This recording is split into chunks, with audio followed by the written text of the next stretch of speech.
and welcome back to Tipsy Tuesdays. Today's Tipsy Tuesdays is filmed from my desk bike because time and life, and that is what is most efficient for me right now, is to get a little bit of movement in while I'm filming. So if I go a little bit out of breath, then that's why.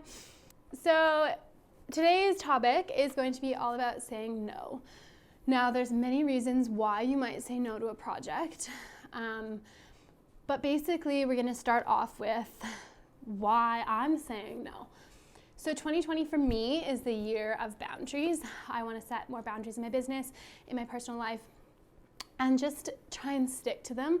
I'm such a yes person.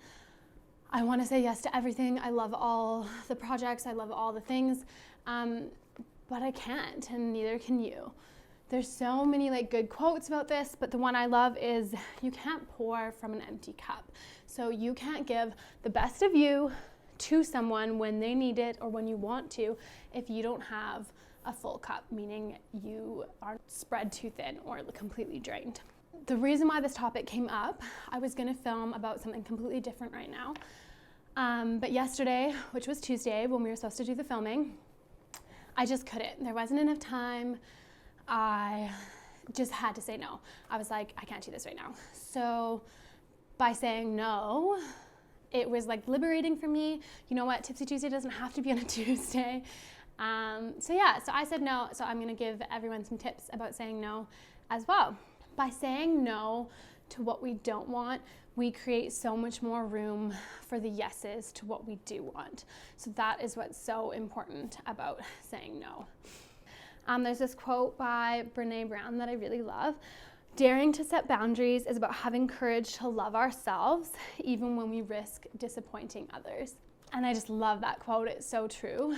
You can't say yes to everything. And yes, someone might be upset or might be disappointed that you're not gonna do X for them or provide X services for them.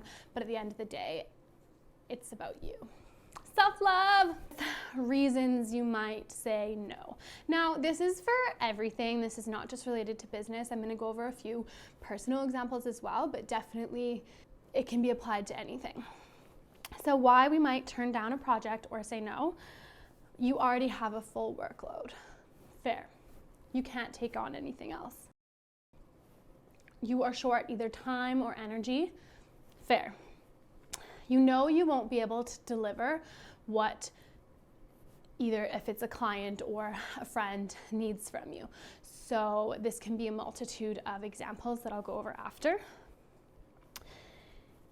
Small budget. If the project that is coming to you is way out of what you charge, there's a reason you won't take it on because of that. It's not the right fit, or you don't want to. These are all valid reasons to say no, and you don't have to explain either. So there's no reason to take on a project if your personal life is going to take a hit. Now this one is huge, huge, huge. There's no reason to take on a project if your personal life is going to take a hit.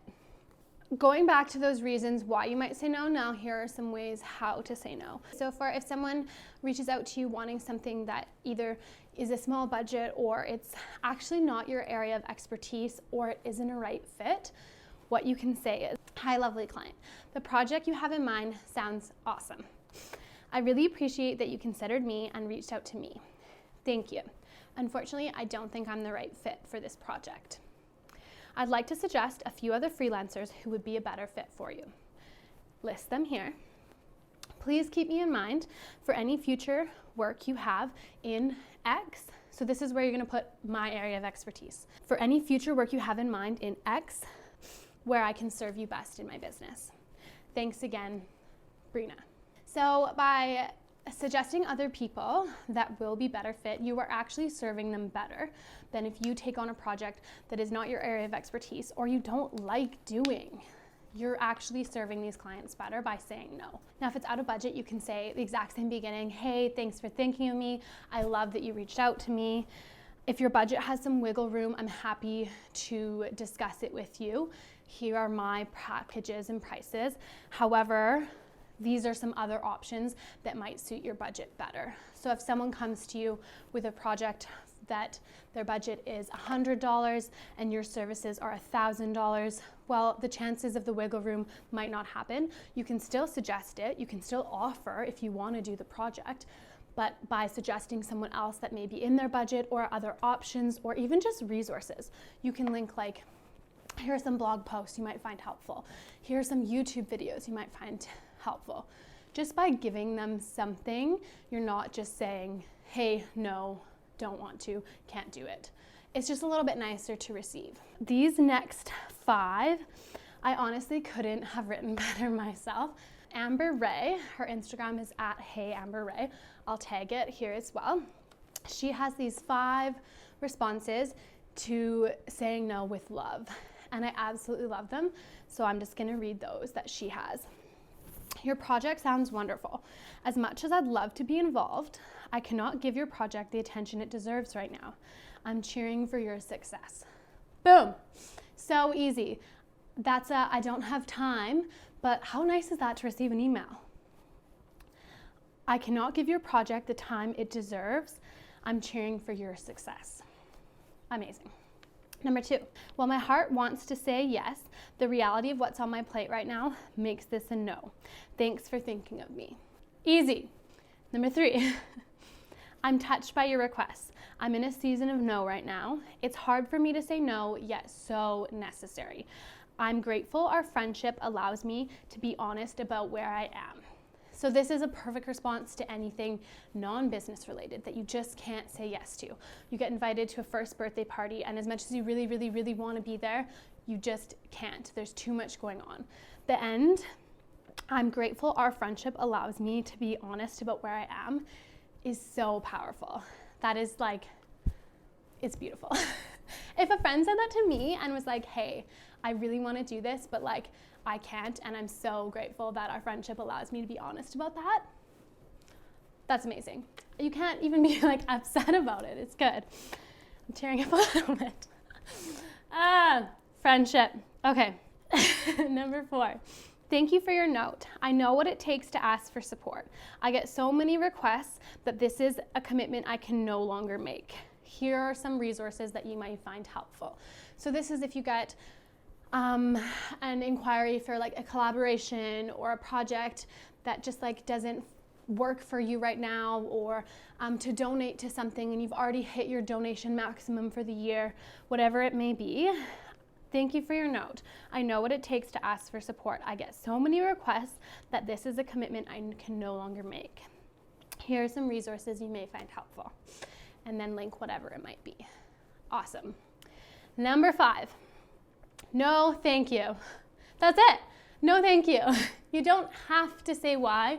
You don't have to give a reason. You don't have to do any of that. You can just simply say, no, thank you, which is so, so powerful in itself. So that wraps up Tipsy Tuesdays, episode 3, saying no with love, making room for what you do want by saying no to what you don't want, ways to say no that are so nice, and just being honest with yourself. Is it a project you want to take on? Can you take it on? Is your personal life going to take a hit? Do you want to do this? Does this project fill you up? Are you jazzed about this? Because if any of the answers are no, then pass it on, refer it to someone else, and honor how you feel. Like, it's okay. You don't have to say yes to everything. And also my desk bike, I don't use it maybe as much as I should because I like editing in my bed or on the couch, but it's really good. It helps me stay focused actually because I'm doing something. I'm not just sitting there and going a little bit more crazy. You can get it off Amazon. I'll actually just link it in like the description, but the brand is like Flexi Spot, something like that. So if you like what you see and you find these tips helpful, please do comment below, give a thumbs up, subscribe. All of these things really, really help. So thank you, and stay tuned for next week's Tipsy Tuesday is all about blogging. Okay, that's all. Cheers!